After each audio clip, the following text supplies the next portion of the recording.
पाक फौज ने पाकिस्तान में भारत की दहशतगर्दी को एक्सपोज कर दिया। अहम सबूत दुनिया के सामने पेश कर दिए।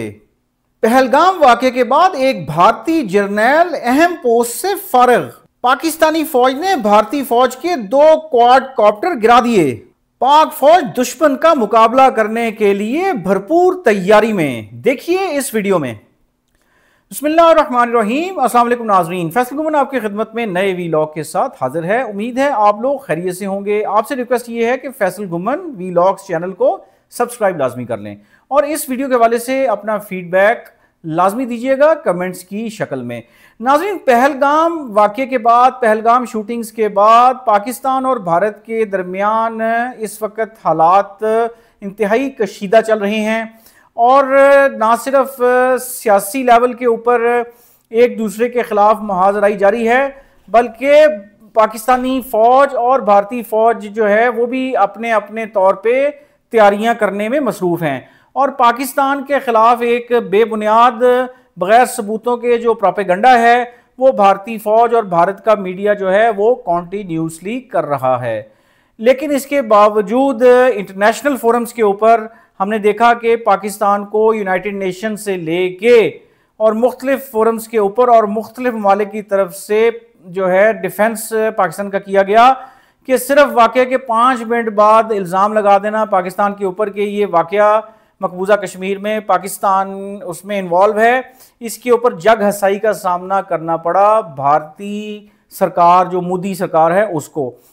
नाज़रीन, आज एक अहम प्रेस ब्रीफिंग जो है पाकिस्तान फ़ौज की तरफ से की गई। ISPR inter services public relations के डायरेक्टर जनरल जो हैं लेफ्टिनेंट जनरल अहमद शरीफ चौधरी जो हैं, उन्होंने एक बड़ी अहम प्रेस कॉन्फ्रेंस कन्वीन की और उन्होंने उसमें बड़े अहम सबूतों के साथ जो है इंडिया की पाकिस्तान में दहशतगर्दी में इन्वॉल्वमेंट के हवाले से बातें की हैं।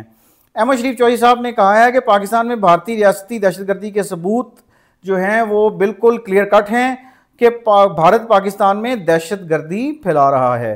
और प्रेस कॉन्फ्रेंस के दौरान जो इस्लामाबाद में रावलपिंडी में की गई उसमें उन्होंने कहा कि इसका जो बुनियादी मकसद है वो ये है कि कैसे भारत पाकिस्तान में दहशतगर्दी फैला रहा है।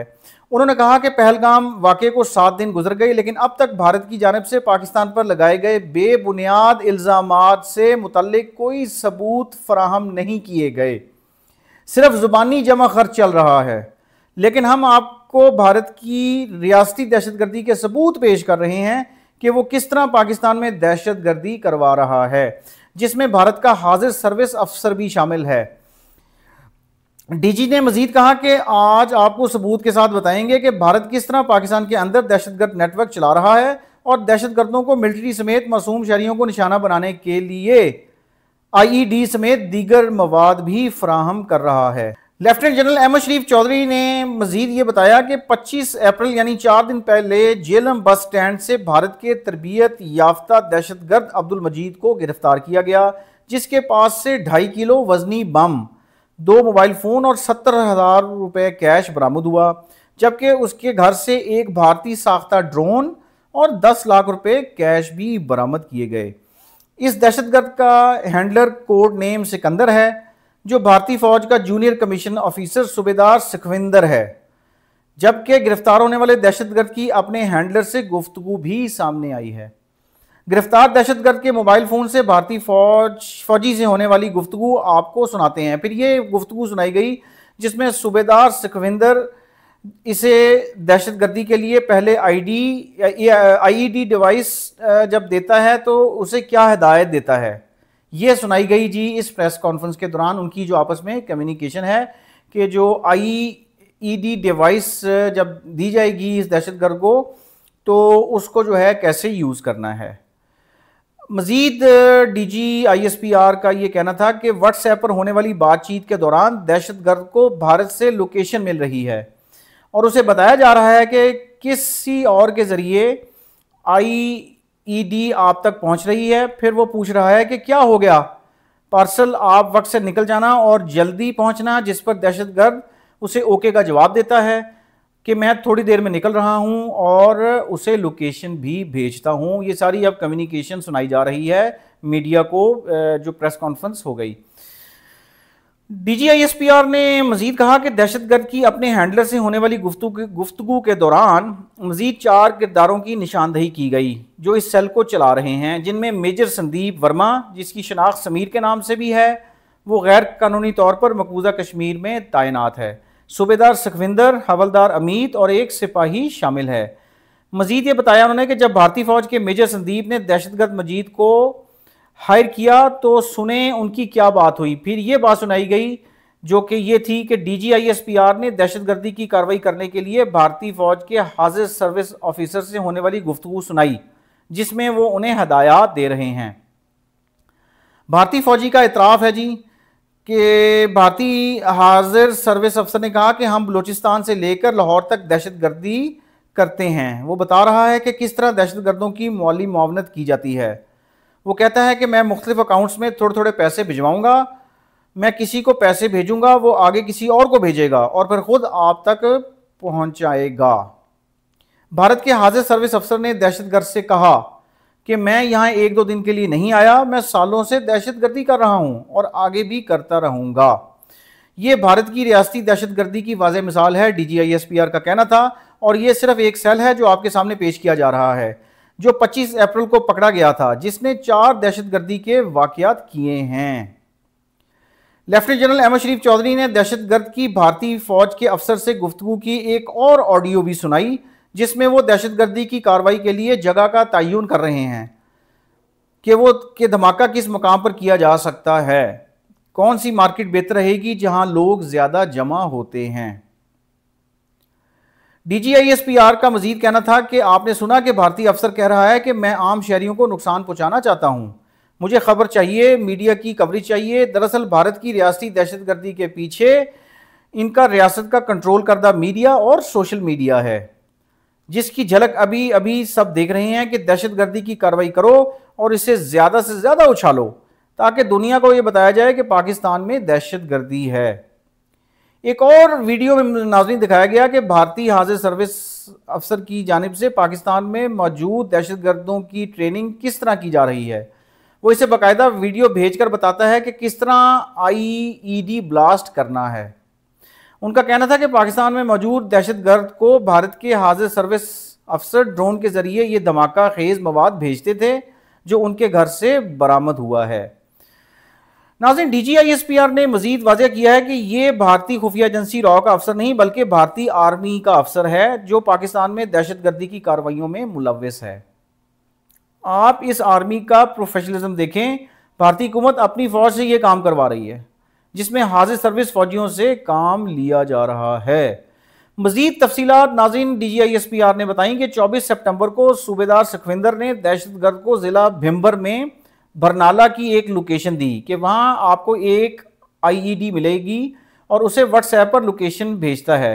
जबकि 13 अक्टूबर को पहला IED ब्लास्ट जिला बाग के पीर कांठी के मुकाम पर एक फौजी गाड़ी पर करता है, जो खबर मीडिया में भी आई थी, जिसमें पाक फौज के जवान जख्मी हुए थे, जिसके बाद से उसे 1,80,000 रुपए की रकम भेजी गई।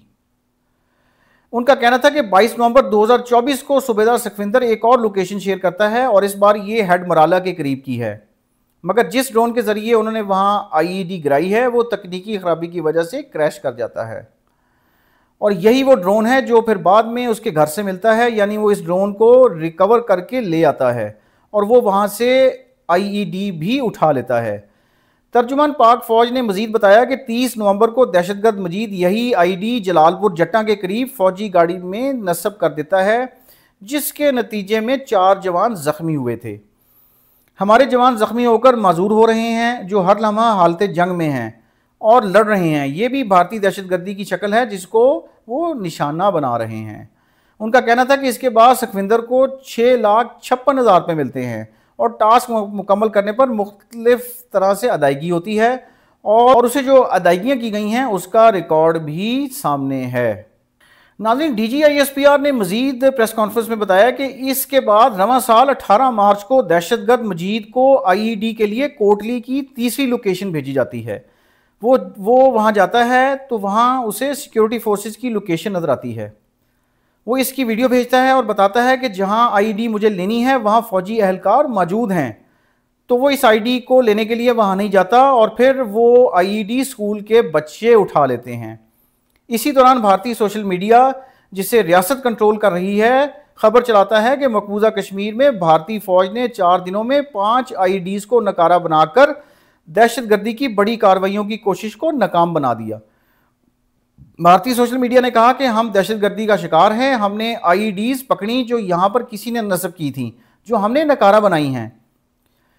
इस काम के लिए दहशतगर्द मजीद को 6,56,000 रुपये नहीं मिलते क्योंकि वो ये धमाका करने में नाकाम रहा था, मगर इसके बावजूद इस काम के लिए 65,000 रुपये दिए जाते हैं। लेफ्टिनेंट जनरल अहमद शरीफ चौधरी ने मजीद कहा कि पहलगाम वाक़े के बाद इसके साथ बरनाला के करीब की लोकेशन शेयर की गई और उसे कहा जाता है कि यहाँ इसे आईडी पहुँचाई जाएगी। दहशतगर्द मजीद आईडी वहाँ से हासिल कर लेता है, जिसके बाद मजीद के भारतीय फौज के हैंडलर और उसके दरमियान गुफ्तगू होती है कि हदफ कैसे बनाना है। DGISPR ने शुरा को दहशतगर्द मजीद और उसके भारतीय हैंडलर्स के दरमियान होने वाली गुफ्तगू सुनवाई, जिसमें भारतीय हैंडलर मजीद से कहता है कि वो पुरहुजूम जगह देखे जहां काफ़ी हल्ला गुला हो, आईडी को बैग में डालकर कहीं रख देना है। इसके बाद हैंडलर कहता है कि बस स्टैंड पर धमाका करना है। इसके बाद एक और ऑडियो शुरा को सुनवाई गई जिसमें दहशतगर्द मजीद कहता है बरनाला में कोई बड़ा बस अड्डा नहीं है। फिर वो कहता है कि भिम्बर में 2 से 3 बस अड्डे हैं मगर वो छोटे हैं। इसके बाद मजीद कहता है कि मैं झेलम चला जाता हूं, वहां 15-20 बंदे निशाना बन जाएंगे। DGISPR ने शुरा से मुखातिब होते हुए कहा कि ये इंसान भी हैं, क्या ये इंसान भी हैं, क्या ये इंसान भी हैं? ये भारतीय फौज के हाजिर सर्विस जूनियर कमीशन अफसर हैं जो कह रहे हैं कि बस स्टैंड पर जाओ जहां पब्लिक हो, ज्यादा लोग हो, मासूमों को कत्ल करो, दहशतगर्दों को दहशतगर्दी का शिकार बनाओ। उन्होंने कहा कि इसी को सरहद पार रियासती दहशतगर्दी कहा जाता है।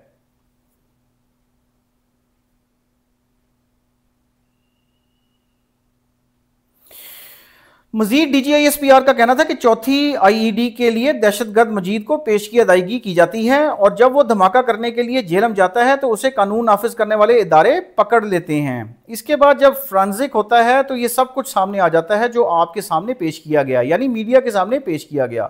पहलगाम वाक़े के बाद उन्होंने अपने तमाम असासों बलूचिस्तान में सरगर्म अमल दहशतगर्दों, फितना अल खवारिज और इनफरादी तौर पर ऑपरेट करने वाले सेल से कहा कि वो अपनी सरगर्मियां बढ़ा दें और हमारे पास इससे मुतालिक काबिल भरोसा मालूमात हैं। बाद DGISPR ने शुरा को फितना अल खवारिज के दहशतगर्दों की लाशों की तस्वीर दिखाते हुए कहा कि इसकी शक्ल आपको 2 रोज़ कब नजर आई थी। दहशतगर्दों की सबसे बड़ी तादाद सरहद पार से आई थी जिन्हें भारतीयों के हुक्म पर भेजा गया और इनकी सहूलत कारी की गई। ताहम हमारी सिक्योरिटी फोर्सेस ने इन दहशतगर्दों को जहन्नुम वासिल कर दिया और 71 दहशतगर्द मारे गए। DGISPR ने क्लियर कट बताया कि मौजूदा सूरत हाल पर आपको तफसीली ब्रीफिंग दी जाएगी, मगर इससे कबल यह मामला आपके सामने रखना ज़रूरी था क्योंकि ये मौजूदा हालात की बुनियाद है, यानी भारत की सरहद पार रियासती दहशतगर्दी जिसे वो बढ़ावा दे रहा है। मुसल्लह अफवाज, इंटेलिजेंस एजेंसियाँ, कानून नाफिज करने वाले इदारों और पाकिस्तानी अवाम को सैल्यूट पेश करते हैं कि इतनी बड़ी साजिश, इतने बड़े वसाइल और इतनी बड़ी साजिश के होते हुए कौम सीसा पिलाई दीवार की मानंद खड़ी है और रोज़ाना की बुनियाद पर इस चैलेंज की आंखों में आंखें डाले हुए है। उन्होंने कहा कि पाकिस्तान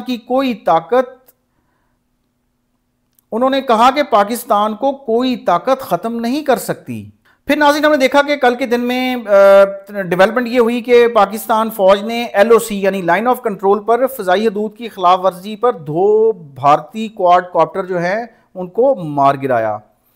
और साथ साथ फिर हमने देखा कि पाक भारत कशीदगी के हवाले से बेसिकली हुआ क्या कि भारत में जो है फ़ौज को ऑपरेशनल आज़ादी दी है। एक मीटिंग हुई है इंडिया में, नरेंद्र मोदी ने उसको चेयर किया है और उसमें ये कहा गया है कि अब जो भारतीय फ़ौज है वो ऑपरेशनल आज़ादी जो है वो इंजॉय करेगी। नाज़रीन, दूसरी तरफ हमने देखा है कि भारतीय हुकूमत ने पहलगाम वाक़े पर अपनी फौज को रद्द-ए-अमल की इजाज़त दी है। गैर मुल्की खबर सां एजेंसी के मुताबिक भारतीय वज़ीर-ए-आज़म नरेंद्र मोदी की ज़ेर सदारत सिक्योरिटी हुकाम के साथ आला सतह का इजलास हुआ, जिसमें वज़ीर दिफा राजनाथ सिंह, मुशीर कौमी सलामती अमूर अजीत डोवल और मुसल्लह अफवाज के सरबराहान शरीक हुए। इजलास में पहलगाम वाक़े के बाद की सूरत हाल पर गौर किया गया और मोदी ने यह कहा है कि रद्द अमल का तरीक़ाकार, वक्त, मकाम और अहदाफ खुद फौज तय करेगी। फिर नाज़रीन, हमने देखा कि भारत की तरफ से एक डेवलपमेंट ये हुई कि मोदी सरकार ने पहलगाम फॉल्स फ्लैग ऑपरेशन के बाद पाकिस्तान के खिलाफ फौरी तौर पर मुहिम जोई से इनकार करने वाले भारतीय lieutenant general MV Sachinder Kumar को कमांडर नॉर्दर्न कमांड के ओहदे से हटाया। मीडिया की जो इतलात हैं उसके मुताबिक जनरल MVS कुमार ने मुहिम जोई से गुरेज करने की पॉलिसी जो है वो अपना ली थी कि वो नहीं चाहते थे कि पाकिस्तान पे किसी किस्म का कोई अटैक किया जाए। ये भारतीय जनता पार्टी के इंतहा पसंदों ने दबाव डाला है प्राइम मिनिस्टर मोदी के ऊपर, तो भारतीय वज़ीर-ए-आज़म ने नॉर्दर्न कमांड के सरबराह को हटाया और उनकी जगह लेफ्टिनेंट जनरल प्रातक शर्मा को तैनात करने का हुक्म जारी किया है, जो 1 मई को इंडियन आर्मी की नॉर्दर्न कमांड का चार्ज संभाल लेंगे। और साथ साथ भारतीय हुकूमत ने इंटेलिजेंस और सिक्योरिटी जो फेलियर है उसका सारा मलबा लेफ्टिनेंट जनरल कुमार पर डाल दिया, जिनको हटाया गया है। अब आपको मैंने पहले भी बताया था कि एक लंबी चौड़ी फोर्स जो है वो मकबूजा कश्मीर में लगी हुई है। तो अगर हम दोबारा उसकी फिगर्स को देखें तो 7 लाख फौज है, जिसमें पैरामिलिट्री ट्रूप्स भी हैं, पुलिस और इंटेलिजेंस एजेंसीज ये लहदा हैं। तो उसके होते हुए भारतीय फ़ौज की जो है क़यादत में ये पहलगाम हमला जो है इसमें इंटेलिजेंस फेलियर और फ़ौज की नाकामी नज़र आती है। अब नाज़रीन, हमने देखा कि पाकिस्तान की तरफ से एक भरपूर प्रेस कॉन्फ्रेंस जो है वो DGISPR की तरफ से की गई है और पाकिस्तान में दहशतगर्दी में जो भारत की इन्वॉल्वमेंट है उसको भी एक्सपोज कर दिया है। साइड बाय साइड इतलात ये आ रही हैं कि पाकिस्तान जो है, पाकिस्तान की armed forces, Pakistan army, air force और पाकिस्तान नेवी जो है वो वेल प्रिपेयर्ड हैं। पीछे अगर हम 48 घंटे की बात करें तो पाकिस्तान नेवी की तरफ से इंडियन नेवी का जहाज़ जो पाकिस्तान के पास आया टेरिटोरियल जुरिस्डिक्शंस में, उसको भी वहाँ से भगाया गया। फिर पाकिस्तान एयरफोर्स की रिपोर्टेडली ज़रबे हैदरी की जो है वो एक्सरसाइजेज भी हुई। फिर हमने देखा कि निचले लेवल पे परवाज़ें भी हुई हैं। पाकिस्तान के जो फ़ाइटर प्लेन्स हैं आज़ाद कश्मीर में और चोलिस्तान और सिंध वाली साइड पे जो है त्यारों ने परवाज़ें भी की हैं। तो अलर्टनेस जो है वो पाकिस्तान फ़ौज जो है उसकी ऑलरेडी हो चुकी हुई है और किसी किस्म की जो है एग्रेशन जो है उसको पाकिस्तान फेस करने के लिए तैयार है और इंडिया ये ना समझे कि वो किसी किस्म की कोई हरकत अगर करेगा तो उसको बेफिटिंग रिप्लाई या उसका रिस्पांस नहीं आएगा। और ISPR की तरफ से एक आज ये चीज़ क्लैरिटी के साथ आई है कि वॉर अगेंस्ट टेरर को अच्छे तरीके से निपटा जाएगा। आपने देखा कि अब बॉर्डर के ऊपर जो है मॉनिटरिंग बहुत ज़्यादा हो रही है और खवारजी जो हैं वो जब जैसे जैसे वो एंटर होने की कोशिश करते हैं पाक अफ़गान बॉर्डर पे, तो उनको जो है साथ ही इबरतनाक शिकस्त भी मिलती है और उनको जहन्नम वासिल भी किया जा रहा है। तो अब देखना ये होगा कि आने वाले जो घंटे और दिन हैं वो कितने क्रूशल होते हैं, चूँकि हमारे जो मिनिस्टर हैं, डिफेंस मिनिस्टर हैं उन्होंने यही कहा है कि अमेरिका इंडिया से हमें कुछ भी एक्सपेक्ट किया जा सकता है आने वाले दिनों में। तो अब देखना ये है कि ये जो कन्फ्रंटेशन है और जो कशीदगी है इसको अब या ये दोनों मुल्क मिलके कंटेन करते हैं और सिफारती जो एफ़र्ट्स हो रही हैं दीगर मुल्कों की तरफ से, चीन की तरफ से भी मेडिटेशन उसकी रिकॉन्सिलेशन की आई है कि जी हम मिल बैठ के दोनों मुल्कों के दरमियान मामला नॉर्मल करते हैं। ईरान की तरफ से ऑफ़र आ चुकी है और भी दीगर मुल्कों की तरफ से ऑफ़र्स आ रही हैं। तो अब देखना ये होगा कि पाकिस्तान और भारत जो हैं वो अपने मामलात जो हैं वो नॉर्मल करते हैं या ये मामला मज़ीद कशीदगी की तरफ जाता है। थैंक यू जी, अल्लाह हाफ़िज़, आपसे फिर बात होगी।